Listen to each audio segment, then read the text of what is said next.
와, 에스콰이어 이번 5회는 생각보다 아주 어려운 회차였습니다.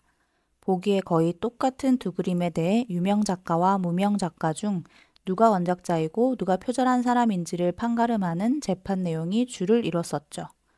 마지막에 결론적으로 유명 작가가 표절한 사람으로 판결되었지만 전반적으로 설명이 친절하지 않아 잉? 했던 분들 많으실 텐데요. 저는 표절을 한 유명 작가의 그림을 불빛으로 비춰볼 땐 당연히 원작자가 숨겨놓았던 아버지의 얼굴은 나오지 않겠지라고 생각했는데 표절을 한 그림에서도 숨겨진 아버지의 형상이 뚜렷하게 나타나서 순간적으로 뭐지? 싶은 생각이 들더라고요. 여러분은 이 부분을 어떻게 해석하셨나요? 지금 이 부분에 대해 아주 의견들이 분분한 것 같은데요. 이 이야기를 오늘 한번 해보도록 하겠습니다. 아, 그리고 중간에 윤석훈 변호사가 홍도윤 변호사에게 귓속말한 게 무음으로 나왔잖아요. 그땐 무슨 이야기를 한 건지 뒤에서 또 한번 다뤄보겠습니다. 끝까지 따라와 주세요.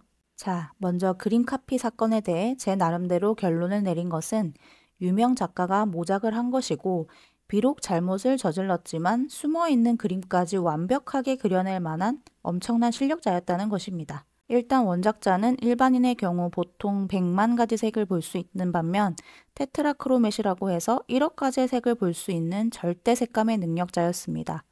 어린 시절 지적장애가 있는 자신과 엄마를 떠나버린 아빠가 그리워 아빠를 그림으로 그리기로 했는데 엄마가 아빠 그림을 보면 슬퍼할까봐 엄마 모르게 아빠 그림을 그리기로 했습니다. 그래서 어두운 곳에서 특정 조도로 비추면 아빠의 모습이 보이게 형광색을 이용해 아빠의 형상을 그렸던 거죠. 그래서 그냥 밝은 데서는 그냥 그림이지만 어두운 데서 특정한 조도의 빛을 비춰보면 아빠의 형상이 나타나게 된 것이었습니다. 그리고 유명 작가는 그림에 이러한 숨은 그림과 의도가 있는 줄 전혀 알지 못한 채 형광색이 숨겨진 부분까지 무심코 따라 그린 겁니다.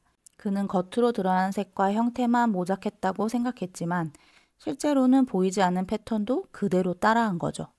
즉, 유명 작가는 원작자가 아빠 얼굴을 숨겼다는 사실을 전혀 모르면서도 원작의 붓질, 구도, 형광색 배치까지 완벽하게 복제해서 그려낸 겁니다.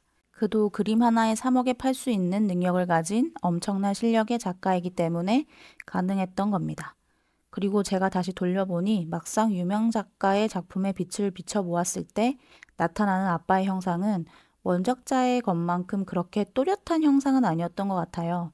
거의 똑같이 구현해냈지만 원작자처럼 의도를 알고 따라한 건 아니기 때문에 그렇게 또렷한 아빠의 얼굴은 아니었던 거죠. 그럼 원작자의 그림은 어디에서 찾아보고 따라 그렸냐 생각해 본다면 요즘같이 온갖 사진과 영상이 실시간으로 SNS에 올라오는 시대에 그런 그림 사진 하나 정도 찾아보는 건 사실 일도 아니라고 생각이 듭니다. 플리마켓에 팔려고 전시되어 있을 때 플리마켓을 방문한 사람들의 인증사진에 이리저리 찍혀 SNS에 돌아다녔을 수도 있고 또는 그 그림을 10만 원에 샀다는 사람이 마음에 들어 찍어 올렸을 수도 있고요. 그렇게 돌아다니는 사진을 우연히 본 유명 작가가 그 그림에서 천재성을 발견하고 탐이 났고 전혀 알려진 작가의 그림이 아닌 걸 알고 카피를 했던 것 같습니다. 여러분의 생각은 어떠신가요? 다른 의견 있으시면 댓글로 남겨주세요. 그리고 번외로 커뮤니티에서 많은 분들이 그렇게 소중한 아빠의 얼굴이 숨겨져 있는 그림을 고작 10만 원에 판다고? 라고 이해 안 된다는 반응을 보이는 분들도 꽤 많더라고요. 저는 그 그림을 그 작가가 직접 플리마켓에 내놓았다고 생각하지는 않습니다. 여기에서 원작자는 13세의 지능을 가진 지적 장애인이었습니다. 그래서 원작자가 직접 그림을 팔겠다고 내놓진 않았을 것 같고 당연히 엄마가 내놓았을 것 같아요. 그렇게 아빠의 얼굴이 숨겨져 있는 그림이라는 걸 엄마는 전혀 몰랐고 지적 장애가 있는 딸이 그림에 재능이 있으니 이 작품들로 경제활동을 할 수 있게 도와주는 게 엄마의 역할이었을 것 같습니다. 자, 이제 다음 얘기로 넘어가서 법정에서 버벅거리는 강효민 변호사를 보고 짜증이 난 홍도윤 변호사가 강효민 변호사의 팔을 잡고 까분다고 뭐라고 하자 윤석훈 변호사가 구세주처럼 짜잔 하고 등장해서 손을 획 치우고 뭔가 귓속말을 하죠. 그런데 그때 뭐라고 말하는지가 나오지 않았고 홍도윤 변호사 안색이 안 좋아지더라고요. 제 생각엔 그때 윤석훈 변호사가 한 말은 권나연 변호사에 대한 얘기였을 것 같아요. 권나연 변호사가 이제 대표이사로 와서 칼춤을 출 예정이니까 어서 가서 니네 편들 모아서 긴급 대책이나 세워라 라고 했을 것 같습니다.